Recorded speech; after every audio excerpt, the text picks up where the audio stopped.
여러분 안녕하세요. 이제 벌써 세 번째 시간이 돌아왔습니다. 누가복음, 이번 주는 누가복음 24장을 필사하도록 하겠습니다.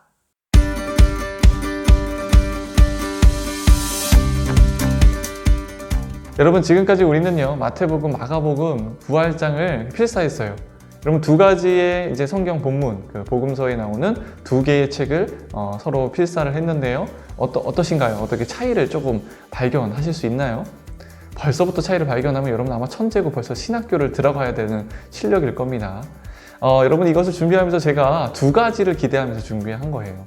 첫 번째는 뭐냐면 우리가 코로나로 인해서 이제 교회에 모이지 못하고 각자의 삶에 집중하고 있는 이때에 여러분들의 삶 속에서 조금 더 하나님의 말씀을 매일매일 묵상하고 하나님께 나아가는 훈련이 되고자 이것을 준비한 거고요. 두 번째는 여러분들 함께 릴레이를 하면서 우리 소그룹 안에서 그 안에서 서로 소통하고 이야기 나누는 그런 소통의 시간이 되기를 원하는 마음에서 이 릴레이 필사를 진행하고 있습니다. 누가복음을 보기에 앞서서 공간복음, 우리가 공간복음이라 부르는 책이 마태, 마가, 누가죠. 오늘 이제 누가복음까지 하면 이 공간복음을 다 보는데요. 여러분 공간복음이라고 불리는 이유가 같은 이야기를 하기 때문에 공간복음이라고 불리지만 우리가 마태, 마가에 대한 개관을 들으면서 이것이 같은 이야기를 말하고 또 같은 가르침, 예수의 이야기에 대한 내용을 이야기하고 있지만 여러분 이것이 같은 관점이 아님을 우리가 확인했어요. 각 공동체가 처해 있는 상황이 다르기 때문에 각 복음서의 저자는요 다른 관점으로 그 각 공동체의 상황에 맞춰서 이 책들이 기록되어 있다는 것을 우리는 확인했습니다. 마태복음은 유대인들에게 왕이신 예수 그리스도에 대해서 설명한다고 했습니다. 다윗의 후손으로 오신 그 예수 그리스도가 가져오는 하나님의 나라 천국, 그것에 대해서 설명하면서 그 하나님 나라를 살아가는 백성은 종말론적인 삶을 살아야 한다. 그 삶은 이웃과 함께하는 삶이다 라는 관점으로 이 마태복음이 기술되어 있음을 확인했고요. 마가복음은요 고난받는 그리고 섬기기 위해 오신 예수 그리스도를 우리 살펴봤어요. 네로 황제는 너희를 박해하고 너희를 괴롭히고 너희에게 고난을 주지만 너희가 믿는 예수 그리스도, 그 하나님, 그 예수 그리스도 하나님의 아들은 너희를 섬기고 오히려 너희를 위하여 대신 고난받는 하나님의 종이다 라는 것을 설명했습니다. 누가복음의 독자들은요 이 고난받고 있는 상황은 아닙니다. 그런데 이 누가복음의 독자들은 동일한 관점에서 지금 내가 믿는 복음이 과연 믿을 만한 복음인가? 지금 이 복음을 내가 계속 붙들어야 하는가라는 의구심을 가지고 있는 그런 독자들의 상황입니다. 이런 사람들에게 누가는요 이 누가복음을 기록하면서 너희들이 믿고 있는 그 예수 그리스도 그리고 복음이 참된 복음이다 라는 것을 전달하는 이방인들에게 쓰여진 복음서라고 설명할 수 있어요. 그래서 누가복음에서의 예수의 상은 예수는 잃어버린 자를 찾으러 오신 분이다 라는 것을 말하고 있습니다. 누가복음은요 AD 70년 이후에 기록된 복음서예요. 이 70년이라는 숫자가 되게 중요합니다. 배경적으로 중요한데요. 먼저는 우리가 이제 지난주에 마가복음의 배경 속에서 네로 황제의 박해를 잠깐 들었죠. AD 64년부터 68년 그 4년 동안 네로 황제에 의해서 로마의 대화재가 발생하면서 네로 황제에 의한 대대적인 박해가 일어났다라고 설명했습니다. 이런 시기에 누가복음 1장 3절에 보면 그 누가복음의 수신자가 나오는데요. 뭐라고 나오냐면 데오빌로 각하여, 내가 데오빌로의 각하에게 쓴다라고 설명하고 있습니다. 여러분 이 데오빌로라는 표현, 이 수신자가 개인인지 혹은 공동체인지에 대한 어떤 주석적인 그런 견해들 차이가 있어요. 근데 그것까지 여기서 다루면 너무 오래 시간이 길기 때문에 개인이라는 측면에서 이 부분을 설명하고자 합니다. 그럼 먼저 데오빌로에게는요 각하라는 표현을 써요. 헬라어에서 각하라는 이 표현은요 그 로마에 있는 귀족들에게 쓰는 표현인데요, 귀족들 중에서도 최고급 귀족인 원로인에게 쓰는 표현입니다.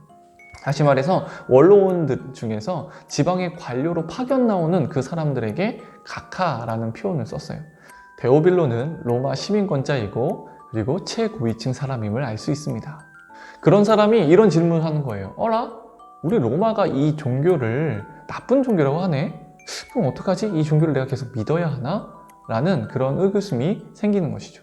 또 한 가지 사건은 유대 전쟁이에요. 이 유대 전쟁은요, AD 66년부터 이제 73년까지 이제 이스라엘 지역에서 생겨난 전쟁입니다.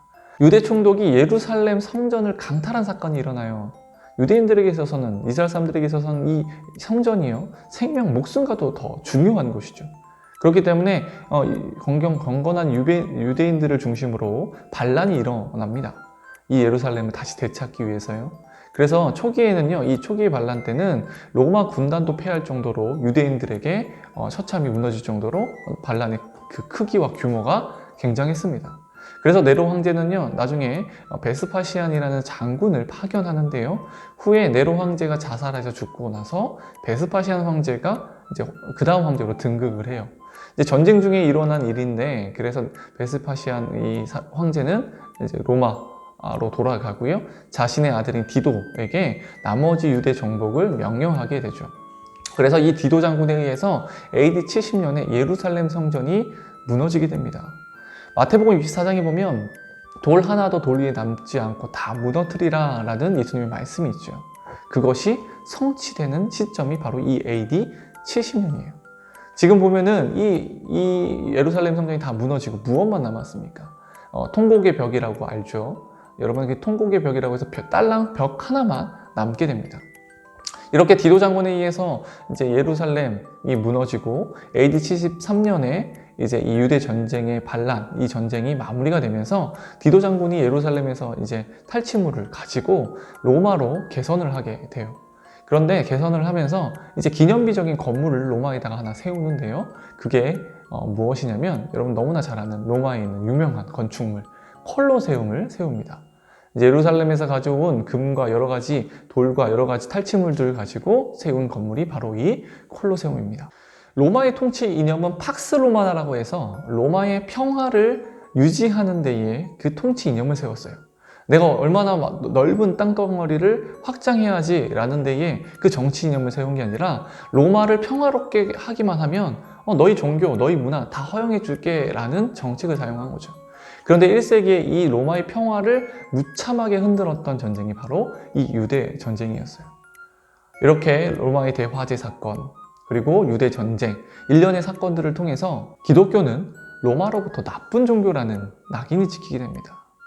여러분, 당시에 로마로부터 유대교와 기독교는 크게 구분이 되지 않았습니다.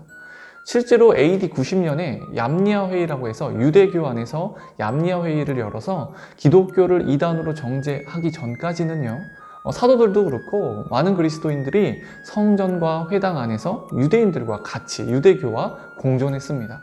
그 당시에는요, 이 기독교가 어떤 다른 종파라기보다는 바리새파, 사두개파, 에세네파처럼 여러 분파 중에 하나로 인식했어요. 그러니까 나 똑같이 하나님을 믿는데 예수를 메시아로 믿으면 기독교, 그리스도파고요. 그리고 예수를 그리스도로 믿지 않으면 유대교파로, 이렇게 분파로 이해를 했죠. 그런데 그 시절에 바로 이 유대교가 로마의 반란을 일으키게 되는 겁니다. 그러니까 이런 상황 속에서 이제 기독교를 믿는 이방인들, 특히 이 최고위층에 있는 시민권자, 로마의 시민권을 갖고 있는 사람들이 헷갈리기 시작한 거죠. 내가 믿는 이 복음, 그리고 이 기독교가 바른 종교인가? 로마는 내 나라 로마는 이것이 나쁜 종교라고 하는데 내가 이것을 계속 믿어야 하는가라는 의구심이 생기고 있는 상황입니다. 이런 상황 속에서 누가는요, 그 그리스도인들에게, 이방인 그리스도인들에게 너희가 믿는 복음이 참된 복음이다. 그러니까 너희의 그 믿음을, 복음을 붙들고 흔들리지 마라 라는 것을 이야기하고 있는 거죠. 그런데 이것을 기록하는데 너무나 길게 기록이 된 거예요. 그래서 두 권으로 나누게 된 게 바로 누가복음과 사도행전입니다. 원래 이 두 책은요, 지금은 나눠져 있지만 원래는 한 권의 책으로 되어 있습니다. 그래서요, 이 두 권의 책이 한 권에 연결되어 있는 책이라 이 두 권이 서로 연결되어 있는 부분이 있어요.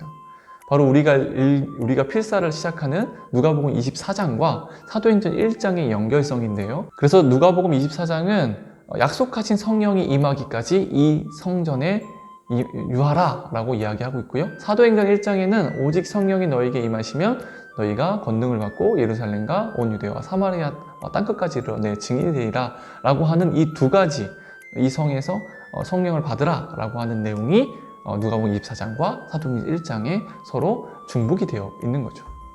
그러니까 여러분들이 누가복음 24장을 필사하면서 다른 복음서와 다르게 이건 끝나는 내용이 아니라 사도행전으로 그 이야기가 시작되는 지점이구나 라는 것을 이해하고 필사를 하시면 됩니다. 자, 그래서 여러분, 이 누가복음과 사도행전은 구조적인 어떤 유사성과 지리적인 어떤 유사성이 있습니다. 제가 악필이지만 감안하시고 한번 보시기 바래요. 자, 보시면 누가복음과 사도행전은 이렇게 설명할 수 있어요. 누가복음, 사도행전. 갈릴리에서 이제 예수님의 복음이 시작이 돼요. 그것이 유대와 사마리아를 거쳐서 어디로 가냐면 예루살렘으로 그의 사역이 집중되게 됩니다. 여기에서요, 예수님은 죽으시고 그리고 부활하시죠. 그리고 승천하시고 이 성에 성령이 임하기까지 유하라 라고 누가복음에서 얘기하고 오직 성령이 너에게 임하시면 하면서 사도행전 1장에서 이야기합니다. 그렇게 해서 성령을 받은 사도들이요, 이제는 예수님과 같이 살아가고 그리고 말씀을 전하고 그리고 복음을 전파합니다. 어디냐면 예루살렘에서 유대 그리고 사마리아 그리고 땅끝까지 이르는 그 복음 전파의 이야기가 바로 누가복음과 사도행전의 이야기입니다. 그래서요, 이 누가복음과 사도행전, 우리가 이번에 필사할 24장은 바로 여기에 해당하는 이야기예요. 예루살렘에 집중해서 그리고 예루살렘에서 사마리아와 땅끝까지 이르러 내 증인이 되는 그 바로 직전에 사도행전 1장으로 시작하는 그 관문적인 역할을 하는 그 지점에서 누가복음 24장을 마무리하고 있습니다. 여러분, 이제 이 영상을 보는 시점은 아마 우리들이 오프라인으로 모이는 시점이 될 거예요. 여러분들 오프라인으로 이제 다시 모이는 이 모임 가운데 여러분들 각자의 자리에서 또 필사하면서 계속 다음 주까지 영상을 계속 만들 생각이긴 한데요. 다음 주에는 좀 특별한 손님을 모시고자 합니다. 그럼 좀 기도하셔도 좋을 것 같고요. 이제 누가복음을 이번 주에 필사하고 이제 2주가 남았습니다. 이제 요한복음 20장과 21장인데요. 그 장을 함께 다 2주간 앞으로 남은 시간도 필사하면서 우리 청년 목장 안에서 하나님을 찾는 귀한 시간이 되기를 바랍니다. 안녕.